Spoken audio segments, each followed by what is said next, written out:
had done Force Unleashed, and that came out around the same time as Clone Wars. And naturally, you know, the press back then, we really wanted to pit those two projects against each other, which was lame. Because they were like, you know, Force Unleashed, it's like, oh, Star Wars. And then they're doing this Clone Wars thing, what's that? And I'm like, slow down for a second. I slowed this guy down. I'm like, hold on. We're servicing two completely different age demographics. We're going for more of the original trilogy fans, the older fans.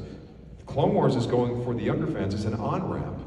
And I think they're doing a terrific job. And they say, well, yeah, but you know, they did that movie. And I'm like, that movie was an intro to the series. They used to do that in the 80s and the 70s all the time. They would take the first few episodes of a TV show like Buck Rogers or something like that, cut it into a movie, put it in theaters to get people to know about the TV show. So understand that was the objective, and it succeeded because people are watching the Clone Wars. Secondly, understand that when you go into a theater, you are up against Pixar and budgets that are 10 to 15 times heavier than the Clone Wars.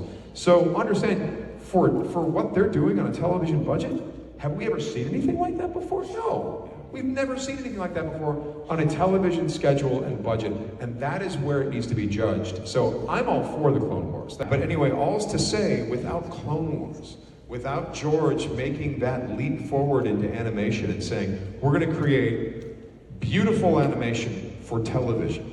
We're going to do that, and we're going to get better and better and better, and we're going to get more sophisticated. Without George driving that, I'm not working on this cool Star Wars show right now. That would never, none of that would have happened. And furthermore, like, the Clone Wars proved to be an extraordinary on-ramp for an entire generation of fans that keeps, by the way, replenishing, because I keep meeting little kids who are being introduced to the Clone Wars. So George was right. George was right to do that.